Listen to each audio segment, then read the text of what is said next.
Babe, we got a problem. I turned to my wife and laid out a family declaration. Less Whole Foods and more Costco. No more of that mediocre sushi or those overpriced chicken tenders.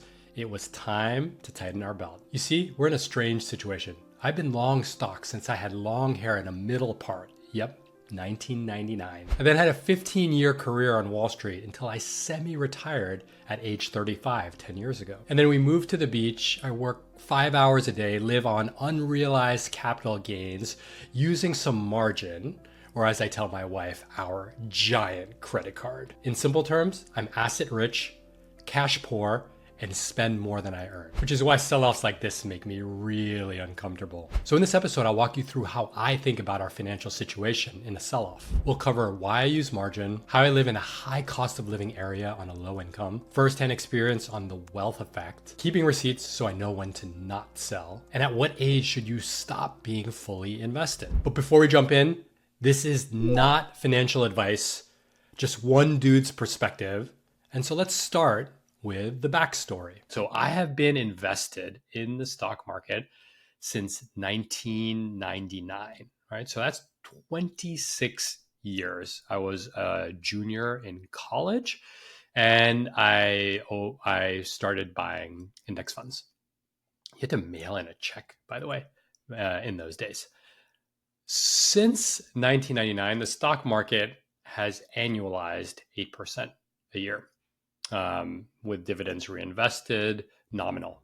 So not accounting for inflation. 8%, pretty good. You might have thought it was higher, again, given some of the recent gains that the market has seen. But remember, this also includes a down 50 in 2008. So 8% since 1999. If you follow the rule of 70, which you take your rate of return and you do 70 divided by your rate of return. So let's just say 7, you double every 10 years. So, you're looking at, 4x your money over that time period. Another thing, since I left finance 10 years ago, I'm feeling a little nostalgic because it's been 10 years since I quit Wall Street without the plan. It's annualized at 13% a year. That's dang good. In my head, I actually conservatively say 6 to 8, kind of when I think about long-term. That includes, big bear markets. Having lived through 2008 and starting my investing during the dot-com crisis. But the market's up 13% annualized since 2015, which is almost triple our money, which is crazy. And we weren't fully invested the whole time, but we've been pretty invested this entire time. So this takes me to the 4 most dangerous words in finance. You ready? This time it's different. I'm going to start with our financial situation. And it's unique in a few ways. One, we're pretty income. I don't make a lot of money, especially considering our lifestyle, considering that our rent is, $9,750 a month. I don't earn the income that would justify that kind of spending. And we'll talk about why. Next, my income is quite low. It ranges from, it's about $250,000 a year. So that's what I was making when I was 24 years old, without adjusting for inflation. But that's in part because I don't work that hard. I probably work 5-6 hours a day. And I don't really grind. So high spending, low income, and high assets, right? I haven't checked because I don't really check how much we have, but if I had to guess, it's probably with this sell-off, 6.5 million, which is pretty much all invested in risk assets, mostly Vanguard Total Stock Market, S&P 500. There's a growing-ish crypto position from dollar cost averaging crypto since 2015. A few hedge funds here and there. But for the most part, we don't hold any cash, right? So fully invested. And the portfolio spits off about, see, it spits off about $80,000 of cash a year between dividend income and some interest in some of the hedge funds. They're private credit funds, basically. It's interesting. Crypto is really a pretty small amount in like dollars invested, but it's actually turned into a not insignificant part of the portfolio, which actually drives a lot of the returns. Now, lastly, as I explained to my wife and my kids, we use a credit card. And because our spending usually is more than our income, not usually, it always is more than our income, the difference, where most people would take the difference and they would basically sell a little bit of stocks to cover the difference. For that difference, I use margin, which means I borrow money. I think right now it's at about 4.5%. I borrow money, and the reason collateralized by my portfolio, we have about 10% of our assets are borrowed. And basically, as I explained to my family, it's a giant credit card that I want to keep at around 10%. I don't think it's particularly risky. And the reason why I use that is I don't want to sell shares because that would trigger massive capital gains. And I want to be invested. So think about it. If you believe that the stock market's going to make 7% a year over cycles, and the interest rate you're paying is 4.5%, which, by the way, that interest is tax deductible, then you should do that all day, as long as you don't think you're going to get margin call. So that situation has worked well for us. If I'm honest, I should work a little harder to use a little bit less margin, but I haven't, because as the market has gone up so much, the amount that we've borrowed as a percentage of our total portfolio has actually shrunk. Hey, quick time out. If you're watching this video, you're probably someone who thinks deeply and intentionally about your career, about your life, and about your relationships. But sometimes you might find yourself in a place feeling stuck, unmotivated, or just rudderless. If that's you, we have a coaching program for people looking to make a bold pivot and rediscover their aliveness. Just check out radreads.co/coaching. Now back to the video. So it basically gives you like more room, a little bit more room to play on the credit card. And so instead of working harder, I was just like, oh, fuck it. Let's just chill. Right.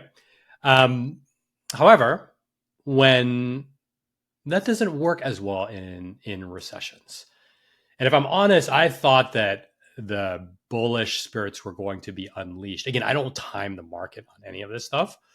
But I thought the bullish instincts were going to be released when this started, when this new administration came in. And I was not expecting telegraphing recessions in month 2.5.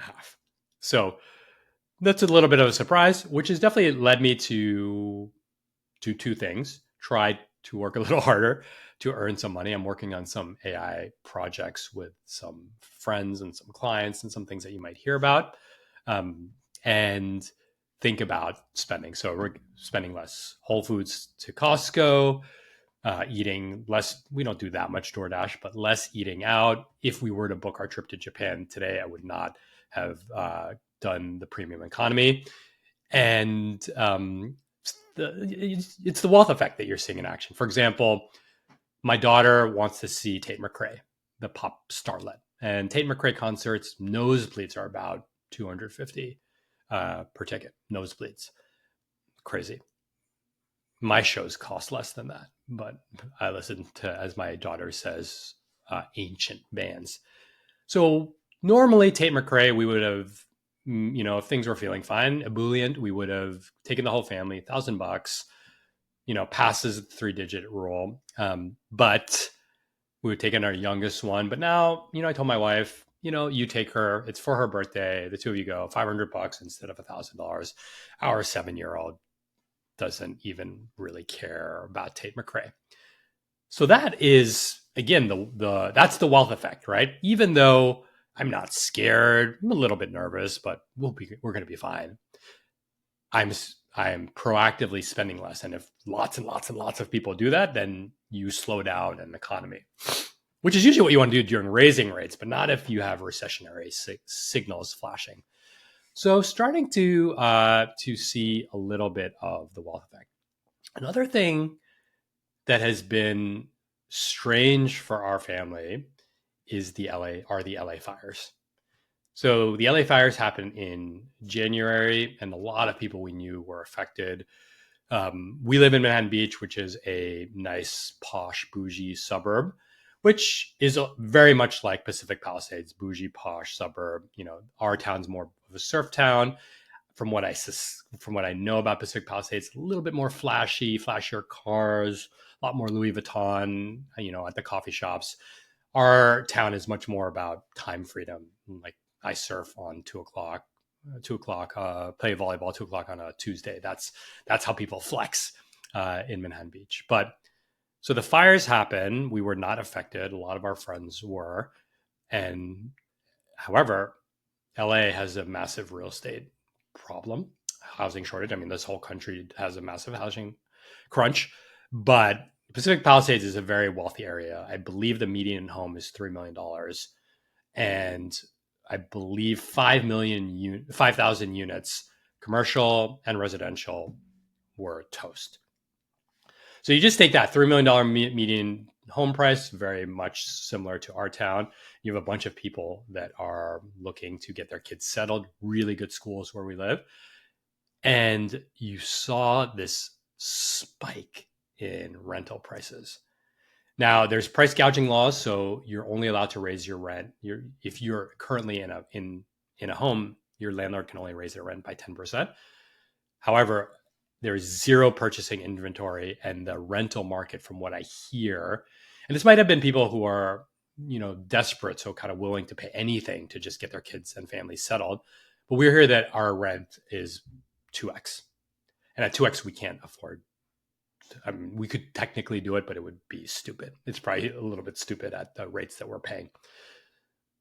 Now, that was stressful because it was the first time,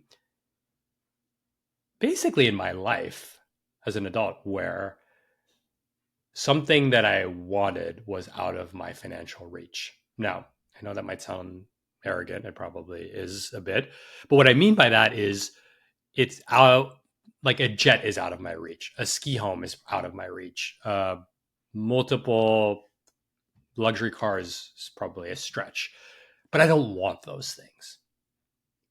This is the first time something that I wanted and I wanted for our family might be out of our reach. Now, a lot of things can change. You know, the market can settle, you know, the desperation factor. We have a good landlord, a good relationship with them. So a lot can change.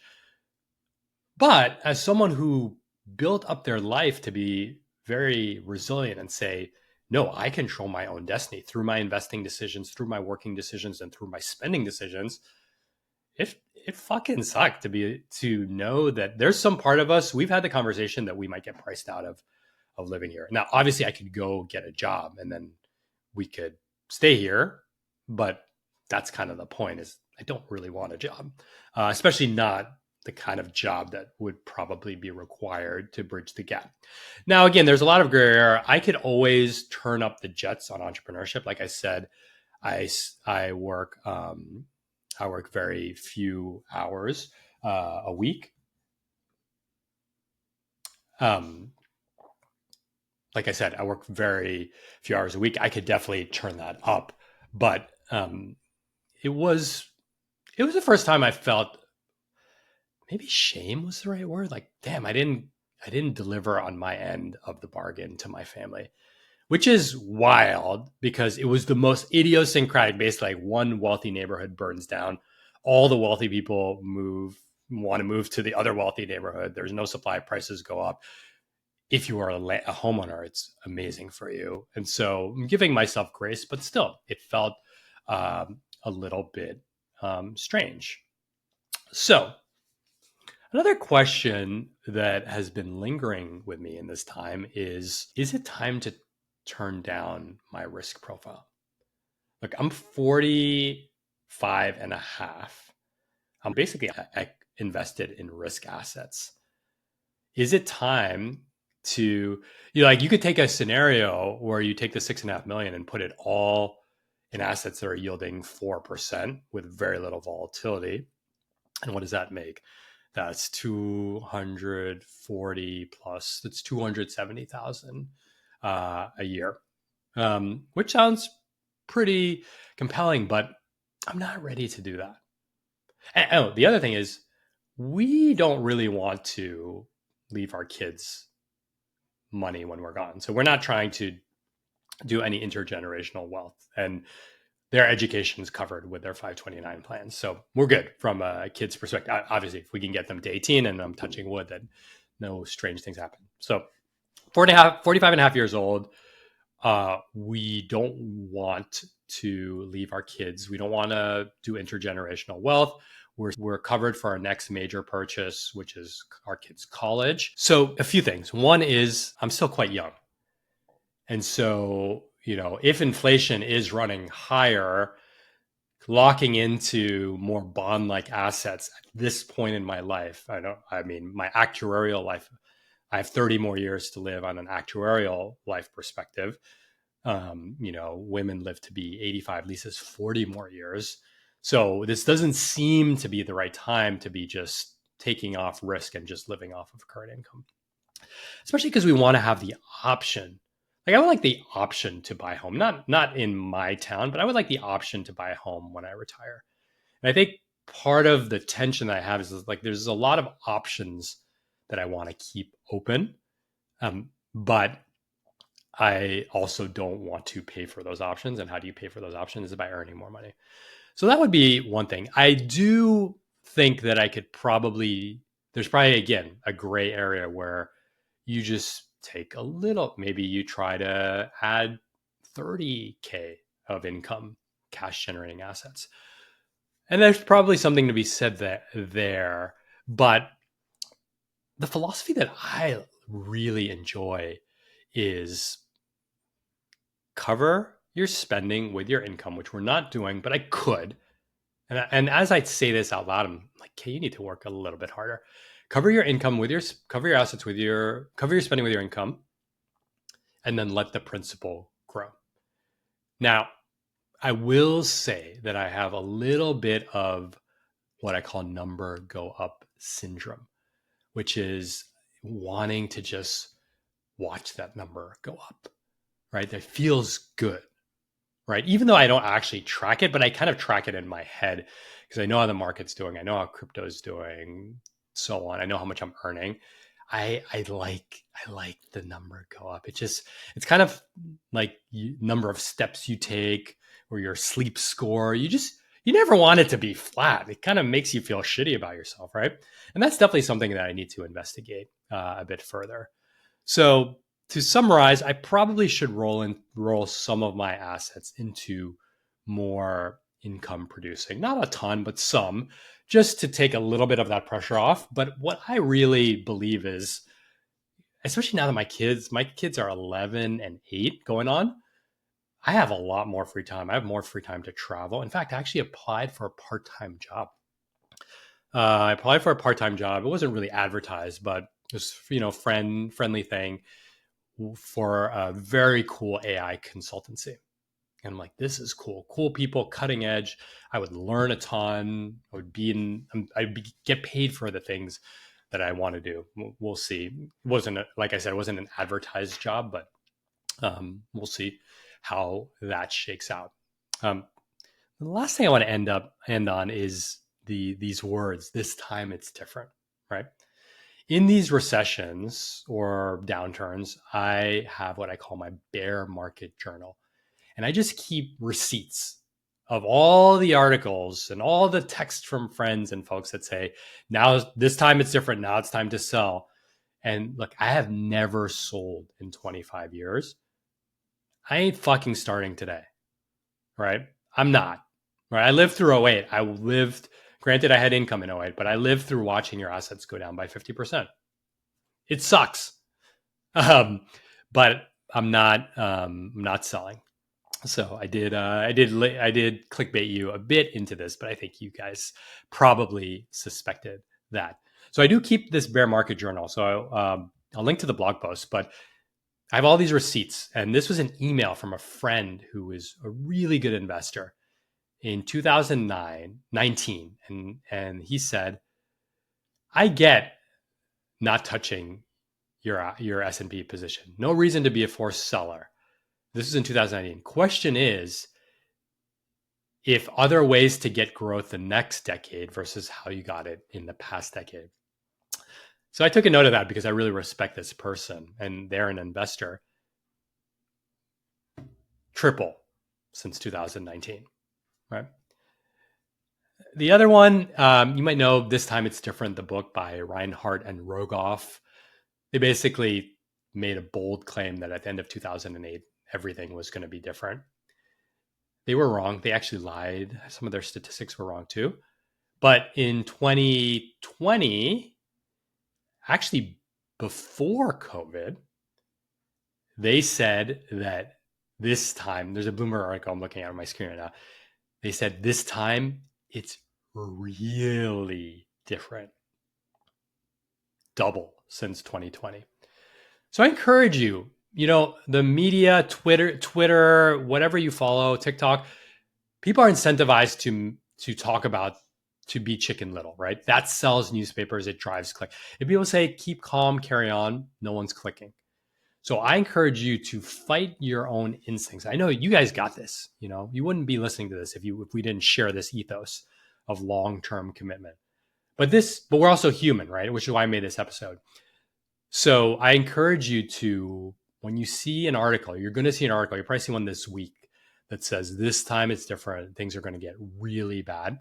Take a screenshot of it, save it in a Google Doc, put the date, put the level of the S&P 500 when you took it, and just chill. And when you've been doing that, I've been doing this since 2010. When you've been doing it for 15 years, it gives you the confidence to keep calm and carry on. Thank you.